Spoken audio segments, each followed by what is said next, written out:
Bismillahirrahmanirrahim. Assalamualaikum warahmatullahi wabarakatuh. Sekarang kita lanjut ke materi ya teman-teman, yaitu modul 4 unit 2, alam, merusak, dan membangun. Yang pertama ada pelapukan. Pelapukan itu apa sih teman-teman?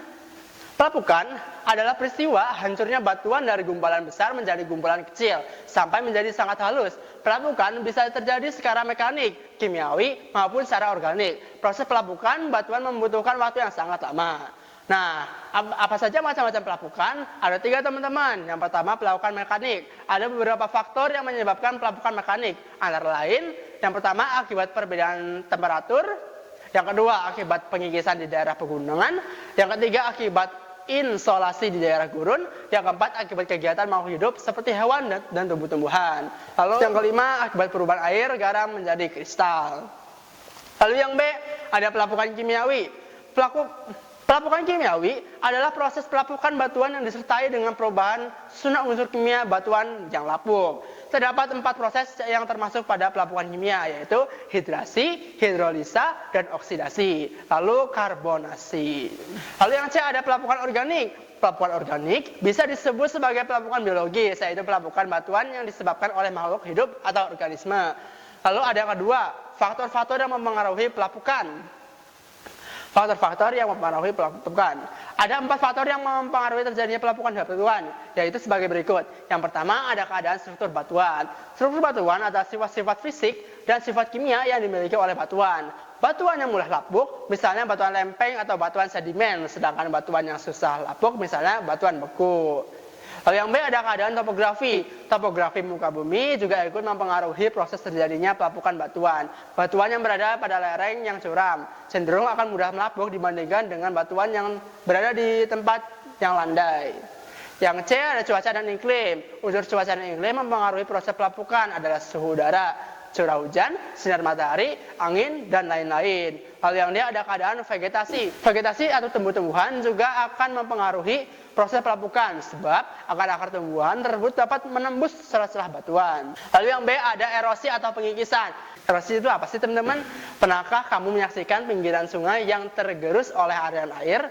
Seperti apa bentuknya? Apakah bantaran sungai tersebut mengalami pengikisan? Jika bantaran sungai itu dibiarkan, apa yang akan terjadi? Itulah yang disebut sebagai erosi.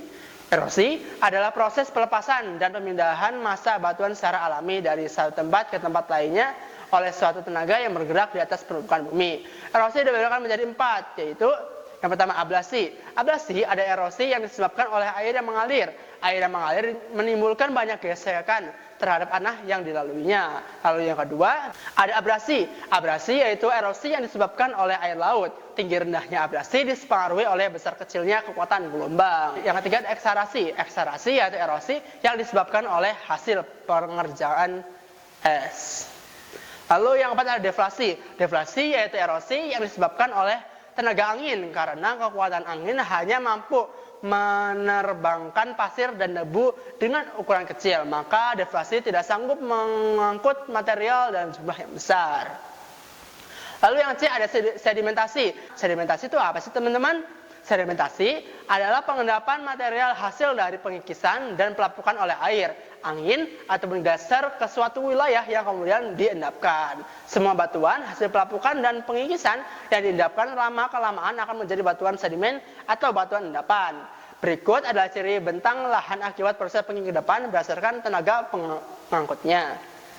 Yang pertama ada pengendapan oleh air sungai. Bentang alam hasil pengendapan air sungai antara lain yaitu meander, merupakan sungai yang berkelok-kelok yang terbentuk karena adanya pengendapan. Proses berkelok-keloknya sungai dimulai dari sungai bagian hulu. Lalu yang B ada oxbow lake, yaitu kelokan sungai atau meander yang terpotong dan terpisah dari aliran sungai sehingga terbentuk oxbow lake atau disebut juga sungai mati. Yang C ada delta, yaitu pengendapan sedimen air sungai, pasir yang akan diendapkan, sedangkan tanah liat dan lumpur akan tetap terangkut oleh aliran air. Kalau yang D ada tanggul alam.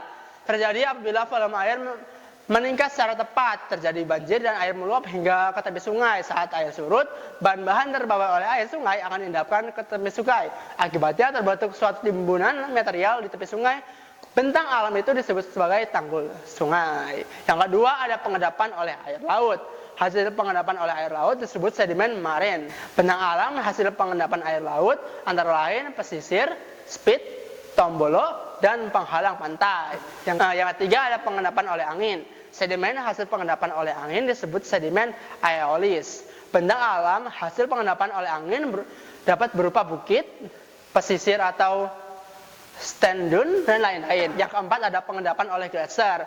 Sedimen hasil pengendapan oleh gletser disebut sebagai sedimen glasial.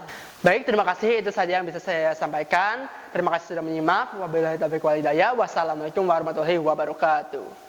Kunjungi sosial media lainnya seperti website kami di pkbmalkata.com, Facebook PKB Malkata Mananjaya, Instagram PKB Malkata _official.